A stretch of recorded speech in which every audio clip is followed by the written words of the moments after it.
Hello everyone, welcome back to Commerce Institute. Hope you're doing well. So, as you know, we are discussing with a series of trends in industrial development, and in this video, we will discuss about industries under various 5 year plan कि अलग अलग 5 year plans के अंदर industry के लिए क्या क्या किया गया था। तो आज की वीडियो में हम डिस्कस करेंगे कि fourth, fifth, six and seventh 5 year plans के अंदर इंडस्ट्री के लिए क्या क्या डिस्कस किया गया था। So let's get started without wasting any time. So industries under fourth 5 year plan कि फोर्थ 5 year प्लान के अंदर इंडस्ट्री में क्या क्या डेवलपमेंट हुई। Then amount spend on large industry is 2864 crore rupees की लार्ज इंडस्ट्री के लिए कितना अमाउंट स्पेंड किया गया।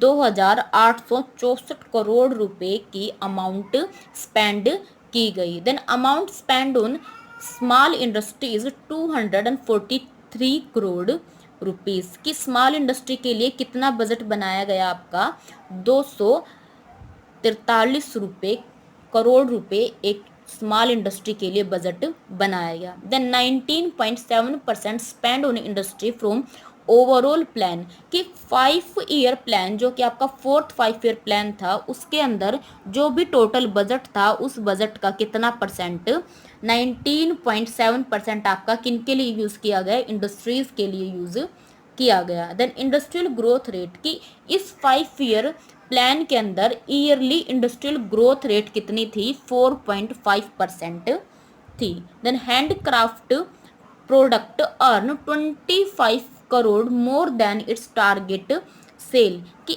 आपके जो हैंडीक्राफ्ट के प्रोडक्ट थे उन्होंने क्या किया 25 करोड़ रुपए ज़्यादा अर्न किए जितना कि वो टारगेट किया गया था। आपके फोर्थ 5 year प्लान के अंदर हैंडक्राफ्ट प्रोडक्ट के लिए कितना टारगेट था 100 करोड़ का टारगेट था, लेकिन उन्होंने कितना अर्न किया 125 करोड़ रुपीस को अर्न किया। उसके अलावा आपके फोर्थ 5 year प्लान के अंदर जो लॉन्ग रन के अंदर जो भी आपकी स्मॉल इंडस्ट्री थी उनके ज़्यादा से ज़्यादा क्या हुआ, डेवलपमेंट हुआ। Next is industries under fifth 5 year plan की फिफ्थ 5 year प्लान के अंदर इंडस्ट्री के डेवलपमेंट के लिए क्या क्या स्टेप्स उठाए गए।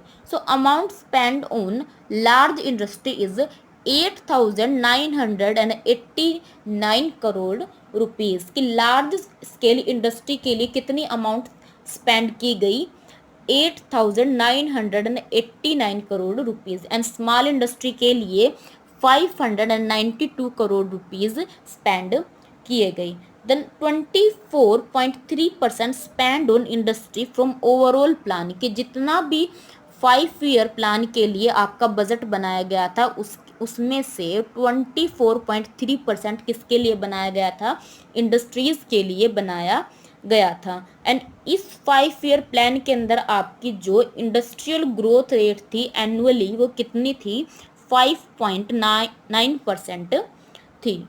देन मेन ऑब्जेक्टिव इसके साथ साथ इस 5 year प्लान के कुछ ऑब्जेक्टिव भी थे, वो क्या थे आपके कि increase growth rate of basic industry की जो आपकी बेसिक इंडस्ट्री है उनके अंदर क्या किया जाए, ग्रोथ किया जाए ताकि आपकी जो बेसिक रिक्वायरमेंट है कंट्री की उनको पूरा किया जा सके। उनके लिए आप किसी फॉरेन कंट्री के ऊपर डिपेंड ना रहो और आपको इम्पोर्ट ना करना पड़े। Then increase in exporting industry कि आपकी कंट्री के अंदर जो भी एडवांटेजेस हैं उनको यूज करके आप क्या करो, एक्सपोर्टिंग की एक्टिविटीज को इंक्रीज करो।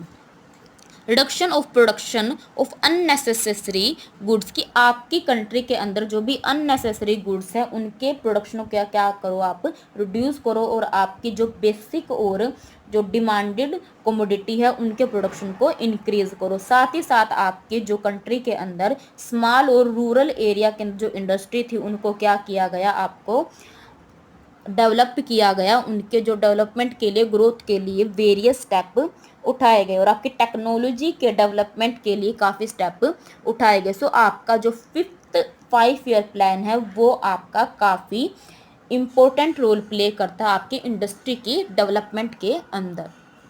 The next is industries under 6th 5 year plan, कि आपके 6th 5 ईयर प्लान के अंदर जो इंडस्ट्री हैं वो उनके लिए क्या क्या स्टेप उठाए गए। सो आपका 6th 5 ईयर प्लान कब आया, ये 1980 से 85 के लिए आपका 6th 5 ईयर प्लान आया। देन इसके लिए आपकी जो लार्ज इंडस्ट्री है उनके लिए कितने अमाउंट स्पेंड की गई, 14,790 करोड़ रुपए आपके लार्ज इंडस्ट्री यानी कि लार्ज स्केल इंडस्ट्री के लिए स्पेंड किया गया। देन स्मॉल स्केल इंडस्ट्री के लिए आपका 1945 करोड़ रुपीस को क्या किया गया, स्पेंड किया गया। और आपकी जो ओवरऑल प्लान था 6th 5 ईयर प्लान, उस प्लान का जो 26.5% कहाँ पर यूज़ किया गया, इंडस्ट्रीज़ के लिए यूज़ किया गया। देन इंडस्ट्रियल ग्रोथ रेट आपके 6th 5 ईयर प्लान के टाइम पीरियड के अंदर कितनी थी, 6.4% थी। देन इस 5 ईयर प्लान के भी आपके कुछ बेसिक और मेन ऑब्जेक्टिव्स थे जो कि इसको पूरा करने के लिए आपके बनाए गए थे। वो क्या क्या ऑब्जेक्टिव थे आपके, maximum use of current capacity, कि करंट में जितने भी आपकी इंडस्ट्री और कंपनी इंस्टॉल्ड की गई हैं उनका आप क्या करो, फुल यूटिलाइजेशन करो, उसके अंदर जो भी वेस्टेज है उनको मिनिमाइज किया जा सके। Then development in electrical industry, की आपकी जो इलेक्ट्रिकल इंडस्ट्री है उसकी डेवलपमेंट की जा सके ताकि टाइम टू टाइम आपके इंडस्ट्री के लिए क्या किया जाए, प्रॉपर पावर का क्या सप्लाई किया जा सके। देन उसके साथ साथ आपकी जो फॉरेन से आपकी टेक्नोलॉजी इंपोर्ट की गई और जो आपकी होम कंट्री की जो टेक्नोलॉजी है उसके क्या किया जाए, रिसर्च किया जाए ताकि उनकी कैपेसिटी को क्या कर सके, इंक्रीज किया जा सके। साथ ही साथ आपके जो बैकवर्ड एरिया हैं वहाँ पर इंडस्ट्रियल डेवलपमेंट को क्या किया गया, इंक्रीज किया गया ताकि ज़्यादा से ज़्यादा लोगों को एम्प्लॉयमेंट मिल सके और उनका लिविंग स्टैंडर्ड क्या हो, इंक्रीज हो सके। Then next is industries under 7th 5 year plan. 7th 5 year plan आपका कब आया, 1985 से 90 के अंदर, 85 से 90 के अंदर आपका 7th 5 ईयर प्लान आया गया। और इस 5 ईयर प्लान के अंदर इंडस्ट्री के डेवलपमेंट के लिए क्या क्या स्टेप उठाए गए।